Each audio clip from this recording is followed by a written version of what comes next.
পঞ্চম শ্রেণী তোমাদের রায় ও মার্টিন পশুবিচিত্রার দ্বিতীয় পর্যায়ক্রমিক মূল্যায়নের 3 নম্বর স্কুল পর্যন্ত গণিত বিষয়ের 3 নম্বর স্কুল পর্যন্ত কমপ্লিট করে ফেলেছিলাম। এখন আমরা 4 নম্বর স্কুলটা কমপ্লিট করব। তো চ্যানেলে কিন্তু এরকম পরপর ভিডিও পাওয়ার জন্য তোমরা কিন্তু অবশ্যই চ্যানেলটি সাবস্ক্রাইব করে রাখো ও পাশ থাকা বেল আইকনটি প্রেস করে রাখো। আর ভিডিওগুলো বন্ধুদের মধ্যে শেয়ার করে দাও, এতে তারাও কিন্তু সম্পূর্ণ ভিডিওগুলো সম্পূর্ণ প্রশ্নচিত্রটা কিন্তু কমপ্লিট করে ফেলতে পারে। ওকে, তো 4 নম্বর স্কুল কী আছে? 4 নম্বর স্কুল আছে Barasat Kalikrishna girls high school HS. তো এই স্কুলটা কিন্তু আমরা কমপ্লিট করব। একের দাগে দেখো কী দেওয়া আছে, নিম্নলিখিত প্রশ্নগুলির একের দাগে দেখো কী আছে, নিম্নলিখিত প্রশ্নগুলির নির্দেশ মতো উত্তর দাও। কয়েকটা সঠিক উত্তর নির্বাচন করো। যে ভগ্নাংশের লব বড় হয় আর হর ছোট হয়, যেহেতু লবের দিকে আমরা দেখতে পাচ্ছি হাঁ চিহ্ন আছে, তাহলে কি হবে, লবটা বড় হবে আর হরটা ছোট হবে, তাকে কোন ভগ্নাংশ বলে? তাকে বলে কি না, অপ্রকৃত ভগ্নাংশ। তাহলে লব যদি বড় হয় আর হর যদি ছোট হয়, তাকে কি বলবো আমরা? অপ্রকৃত ভগ্নাংশ বলবো। কয়েকটা সঠিক উত্তর নির্বাচন করো। টোপরের আকৃতি, টোপর আকৃতি দেখো, টোপরটা কেমন হয়? টোপরটা কিন্তু এই রকম হয়, ঠিক আছে, এইরকম টোপরটা কিন্তু হচ্ছে। তো এই যে আকৃতির টোপরটা, এই টোপর আকৃতিটা কিসের মতো? এই যে ছবিটা আঁকলাম, এটা কিসের মতো? এটা হচ্ছে শঙ্কুর মতো। কিসের মতো হবে? শঙ্কুর মতো হবে। ওকে, এবার দেখো গয়েরটা 7/9 ও 11/12 এর মধ্যে কোনটি বড়? তাহলে 7/9 আর 11/12 মধ্যে 7/9 ও 11/12 এর মধ্যে কোনটা বড় আমরা বার করব। কি করে করব? দেখো দেখো এইখানে দেখতে পাচ্ছি 9টা আর 12টা দুটো কিন্তু আলাদা সংখ্যা। ওকে, তাহলে এই যে নিচের 7/9 আর 11/12 এই দুটো নিচেরটাকে আমরা সমান করব। ওকে, সমান করলে কিন্তু বেরিয়ে যাবে। কি করে সমান করব? দেখো 7/9 সমান দিয়ে 7 গুণিত 9 গুণিত লেখো। এবার দেখো এই 7/9কে দেখো যদি আমরা 4 দিয়ে গুণ করি, 4 দিয়ে কত হবে? 4 9 কত? 36 আর 4 7 কত? 28 হলো। আবার যদি আমরা 11/12কে 11/12 করে যদি আমরা 3 দিয়ে গুণ করি, যদি আমরা নিচে 3 দিয়ে গুণ করি, সেক্ষেত্রে উপরেও 3 দিয়ে গুণ করবো। 3 12 36 আর 3 11 33। দেখো ভালো করে লক্ষ্য করি। এবার দেখো এখানে নিচেতে 36 বেরোলো, এখানে নিচেতে 36 বেরোলো, দুটোই সমান হয়ে গেছে। এবার দেখো 28/36 আর 33/36, তোমরা বুঝতেই পারছো কোনটা বড়। উপরে 33 আছে, তাহলে কোনটা বড়? 33/36টা বড় হবে। তাহলে 11/12 হচ্ছে বড়, আর ছোট কোনটা হবে? 9/7 হবে ছোট। ওকে, এবার দেখো পরের অঙ্কটা কি দিচ্ছে ঘরটা, 1 এবং 10-এর মধ্যে মধ্যবর্তী মৌলিক সংখ্যাগুলির যোগফল নির্ণয় করো। দেখো আগে আমাকে 1 আর 10-এর মধ্যে মৌলিক সংখ্যাগুলো বার করতে হবে। তাহলে 1 থেকে 10 পর্যন্ত মৌলিক সংখ্যাগুলি হলো, তাহলে 1 থেকে 10 পর্যন্ত কতগুলো মৌলিক সংখ্যা আছে? দেখো 2 হবে, 3 হবে, 5 হবে আর 7 হবে। এই কটা সংখ্যা কিন্তু ভাগ করা যায়নি। যদি আমরা 4 ধরি ভাগ করা যাবে, যদি আমরা 6 ধরি ভাগ করা যাবে, যদি আমরা 8 ধরি ভাগ করা যাবে, যদি আমরা 9 ধরি ভাগ করা যাবে। তো 2, 3, 5 আর 7 যাকে আমরা ভাগ করতে পারবো না। এই 4টে হচ্ছে মৌলিক সংখ্যা। আর কি বলছে, এই 4টে মানে যে 1 থেকে 10 পর্যন্ত মৌলিক সংখ্যাগুলোর যোগফল নির্ণয় করতে হবে। কী করবো আমরা? এই 4টে সংখ্যা যোগফল করবো। 2 যোগ 3 যোগ 5 যোগ 7, 7 3 10, 5 15, 2 17। তাহলে কত হলো যোগফল? 17। কী লিখবে? অতএব নির্ণেয় যোগফল। যদি তোমরা পরীক্ষার সময় নির্ণেয় নাও লেখো, শুধু যোগফল লেখো, সেক্ষেত্রেও হবে 17। ওকে, এবার দেখো উঙ্গারটা কি দিয়েছে? দুটি অসমান্তরাল সরলরেখাকে কি বলা যায়, কি বলা হয়? দেখো দুটো অসমান্তরাল সরলরেখা, আমি একটা সরলরেখা টানলাম, আবার একটা সরলরেখা টানলাম। ওকে, এখন অসমান্তরাল সরলরেখা কী হবে, কোনো একটা জায়গায় ছেদ করবে, কোনো একটা জায়গা আছে যে পৃথিবীর যে কোনো জায়গাতেই ছেদ করতে পারে। তাহলে কি বলবো আমরা, যে দুটি অসমান্তরাল সরল রেখাকে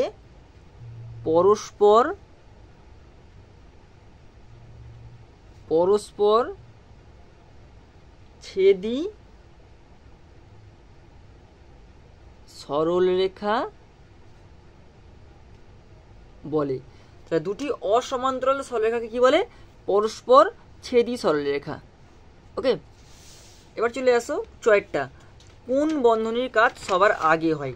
কোন বন্ধনীর কাজ সবার আগে হয়, দেখো আমি কি বলেছি, বি বদমাসের BODMAS বদমাসের বি মানে ব্র্যাকেট, ব্র্যাকেট মানে বন্ধনী।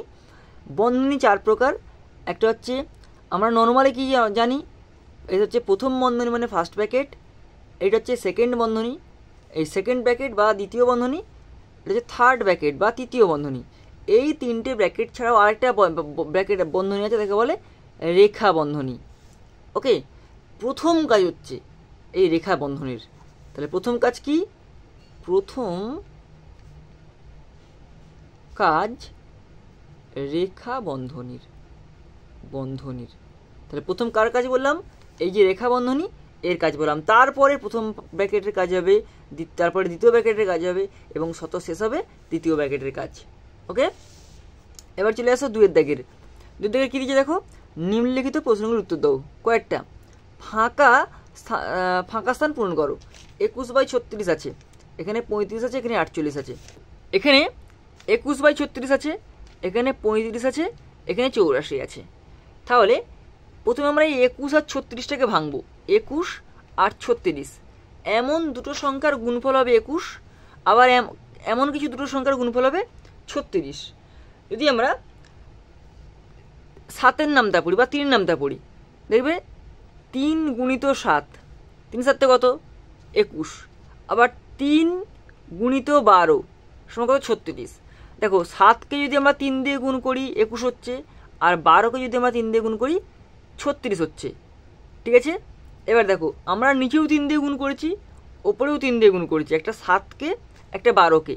এবার এইখানটা দেখো, যদি আমরা উপরে 4 দিয়ে গুণ করি 7কে, আর নিচে যদি আমরা 4 দিয়ে গুণ করি 12কে, কত হবে 4 7 কত হবে 28, আর 4 12 কত হবে 48। ওকে, এবার যদি আমরা ওপরটা 35 আছে, দেখো 7কে একবার 3 দিয়ে গুণ করেছি, 7কে একবার 4 দিয়ে গুণ করেছি, এবার 7কে আমরা 5 দিয়ে গুণ করব, আর 12কেও তাহলে আমরা 5 দিয়ে গুণ করব। 5 7 35, 7-এর সঙ্গে 5 গুণ করলে হবে 35, আর 12-এর সঙ্গে 5 গুণ করলে হবে 12 5 60। ওকে, এবার দেখো যদি আমরা 5 দিয়ে 12 গুণ করি 60 হচ্ছে। এবার দেখো যদি আমরা 6 দিয়ে 12 গুণ করি 6 12 72, যদি আমরা 7 দিয়ে 12 গুণ করি 7 গুণিত 12, 7 12 কত হচ্ছে 84। তাহলে আমরা নিচেটাকে কত দিয়ে গুণ করলাম 7 দিয়ে গুণ করলাম, তাহলে ওপরকে কী করব 7কে 7 দিয়ে গুণ করব, 7 7 49। বুঝতে পারলে অঙ্কটা কী করলাম, শুধুমাত্র গুণের খেলা। 7কে 4 দিয়ে গুণ করেছি, 7কে এখানে প্রশ্নে কিন্তু 21 আর 36 দেওয়া ছিল, 7কে 3 দিয়ে গুণ করতে 21 হয়েছে, 12কে 3 দিয়ে গুণ করতে 36 হয়েছে। তো নিচে যে সংখ্যা দিয়ে গুণ করব ওপরেও সেম সংখ্যা দিয়ে গুণ করব। এখানে দেখো 7কে 4 দিয়ে গুণ করেছি, নিচেও কিন্তু 12কে 4 দিয়ে গুণ করেছি। এখানে 7কে 5 দিয়ে গুণ করেছি, এখানে কিন্তু 12কে 5 দিয়ে গুণ করেছি। এখানে 7কে 7 দিয়ে গুণ করেছি, এখানে 12কে 7 দিয়ে গুণ করেছি। এইটা কিন্তু যে গুণের খেলাটা কিন্তু তোমাকে আগে অবশ্যই গুণটা ভালো করে শিখতে হবে বা নামতাটা ভালো করে শিখতে হবে। ওকে, এবার দেখো পরেরটা ক্ষয়েরটা, বিয়োগ করো 6/20 মাইনাস 7/30। তাহলে 6/20 মাইনাস 7/30।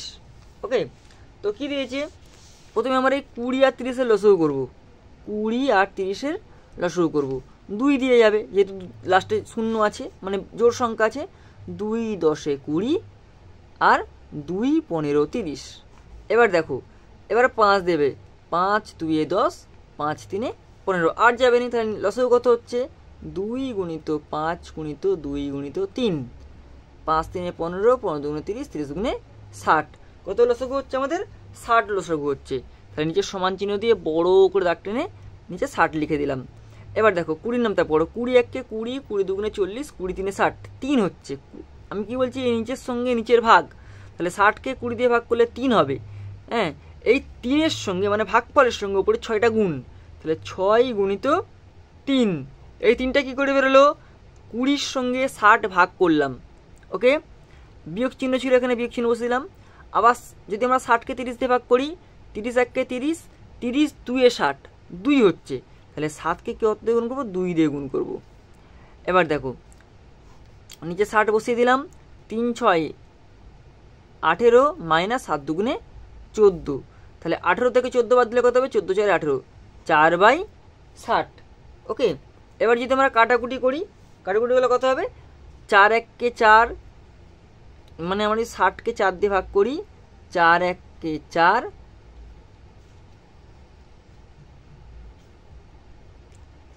2 0, 4 5 20, তাহলে কত হচ্ছে? 4 15 60, তাহলে কত হবে?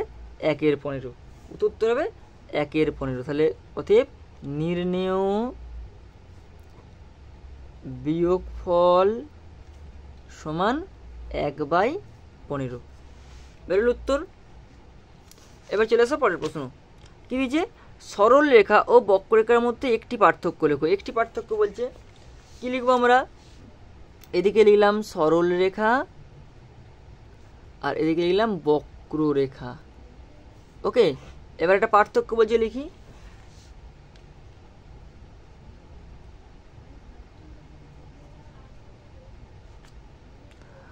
কি লিখব? সরল এই রেখা দিক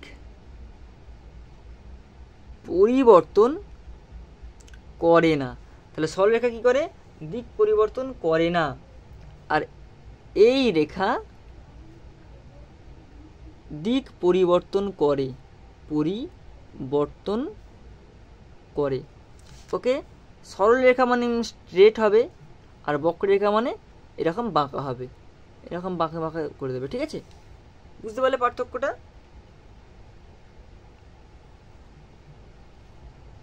পরের প্রশ্ন চলে আসো। সরল করো। ও আর দুটো দিচ্ছে। প্রথম সরল করাটা আমি তুলে নিই।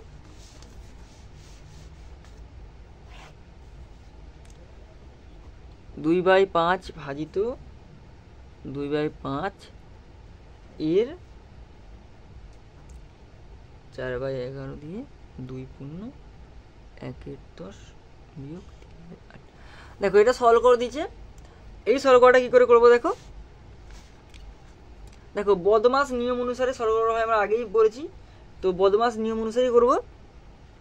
তো দেখো 2/5 ভাজিত 2/5, 2/5 ভাজিত 2/5 লিখে দিলাম।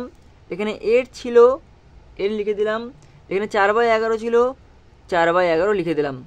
এবার কাজ হচ্ছে কি, প্রথমে এই বন্ধনীর ভিতরে এই যে পূর্ণ এইটাকে ভাঙবো। প্রথমে কি করব? 10 দুগুণে 20, এই 10-এর সঙ্গে 2 গুণ 20, 20-র সঙ্গে 1 যোগ 21, 21/10 বিয়োগ 3/8 যেমন লিখে দিলাম, বলে ব্যাকেট দিলাম। আবার দেখো প্রথম বন্ধনীর কাজ করব, যেমন আছে তো টুকুই দিই। 2/5 ভাজিত 2/5 এর 4/11 লিখেছিলাম, লিখে দিয়েছি। এবার এই 10 আর 8-এর লসাগু করতে হবে। কি করে লসাগু করি দেখিনি আমরা। 2 দিয়ে 2 5 10, 2 4 8, তাহলে 2 গুণিত 5 গুণিত 4, 4 5 20, 20 দুগুণে 40, তাহলে লসাগু 40 হলো। তাহলে ব্যাকেট দিয়ে এখানে 40 লিখে দিলাম।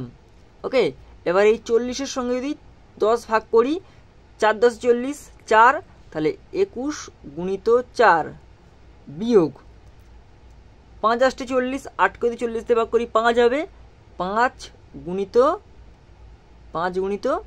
3। ওকে, এবার দেখো পরের লাইনটা কী হবে। 2/5 যেমন ছিল লিখে দিলাম, ভাগ চিহ্ন দিলাম, আবার 2/5 দিলাম, 8 দিলাম, যেমন 4/11 ছিল লিখে দিলাম, আবার ব্যাকেট দিয়ে নিচে 40 দিয়ে 21কে 4 দিয়ে গুণ করলে কত হবে? 84। আর 5 3 15। ওকে, এবার পরের লাইন দেখো, যেমন 2/5 লিখে দিলাম, ভাগ চিহ্ন 2/5 এর 4/11। এবার 84 থেকে 15 বাদ দিলে কত হবে? 84 থেকে কিন্তু 15 বাদ দিলে হবে 69, 69/40। এবার দেখো এখানে কিছু চিহ্ন নেই, এখানে কোনো চিহ্ন নেই, মানে কি চিহ্ন আছে? এখানে গুণ চিহ্ন আছে। ওকে, এবার দেখো পরের লাইন কী হবে,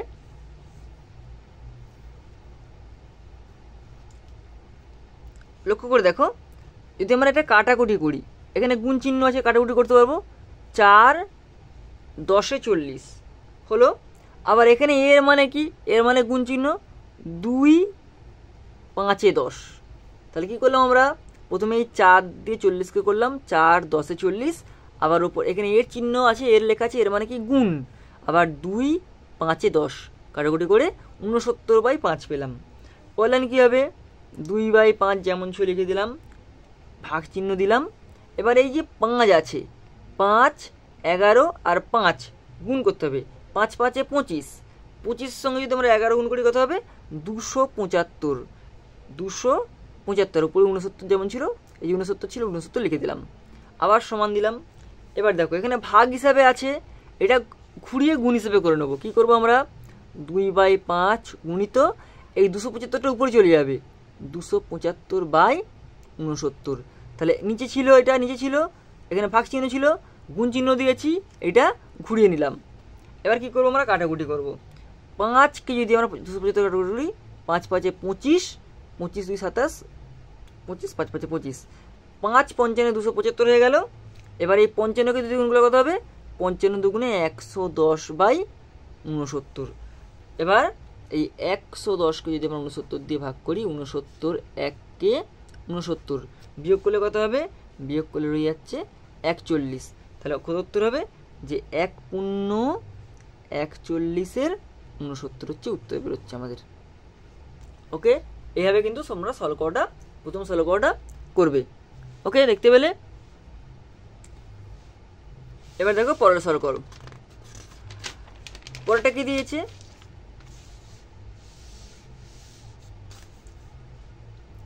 6 গুণিত 5 গুণিত 4 ভাজিত 8 ভাজিত 5 গুণিত 7 এটা দিয়েছে। তাহলে কী করবো আমরা? দেখো আবার 6 গুণিত 5 গুণিত 4 গুণিত 1/8 গুণিত 1/5 গুণিত 107। দেখো ভাগ ছিল, গুণ করলাম, ভাগ ছিল, গুণ চিহ্ন দিলাম, গুণ চিহ্ন দিয়ে কী করলাম? 1/8 করেছি, 1/5 করেছি। ওকে, এবার দেখো এই 5 এই 5 কেটে দাও, 4 দুগুণে 8 করো। তাহলে কত হচ্ছে এখানে?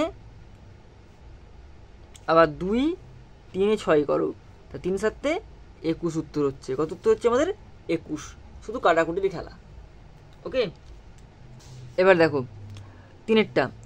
মিহিরের বাবা বাজার থেকে 1/4 কিগ্রা চাল, 2/5 কিগ্রা ডাল ও 1/8 কিগ্রা আটা কিনেছেন। তিনি মোট কত কিগ্রা জিনিস কিনেছেন?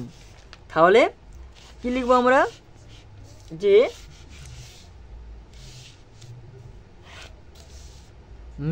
মিহিরের বাবা বাজার থেকে এত কিগ্রা চাল, এত কিগ্রা ডাল আর এত কিগ্রা আটা কিনেছেন। তিনি মোট, মোট মানে কি? মোট মানে যোগ। আমরা যখন পাবো মোট করতে হবে, তখন কী করতে হবে? যোগ করতে হবে। তাহলে কি? চাল যুক্ত ডাল যুক্ত আটা।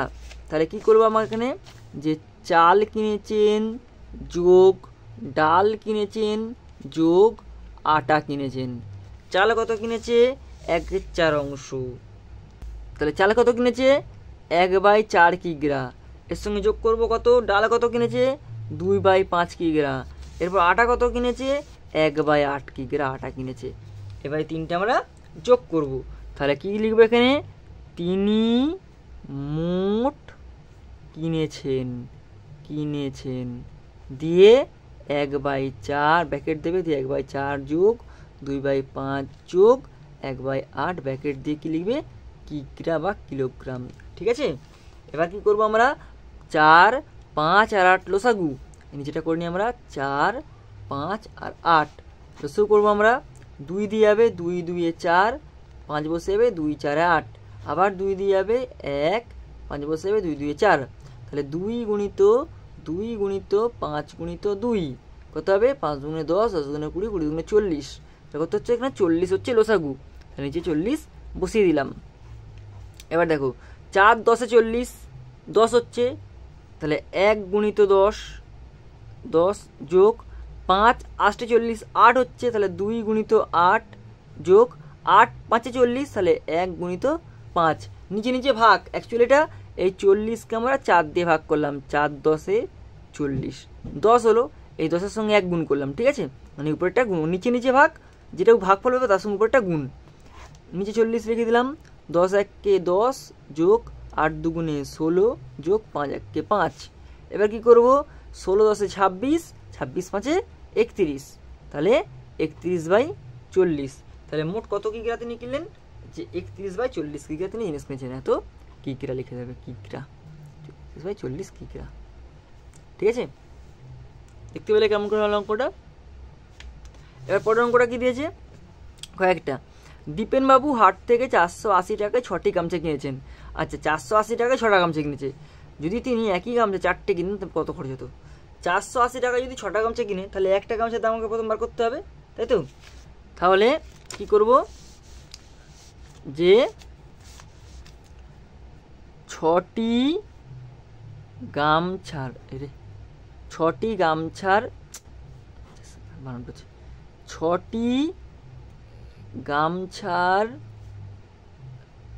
দাম 480 টাকা, তাহলে একটি গামছার দাম 480/6 টাকা, তো কাটাকুটি করো, 6 8 48, মানে 80 টাকা, তাহলে একটা গামছার দাম হচ্ছে 80 টাকা, তাহলে 4টে গামছার দাম কত হবে, অতএব 4টি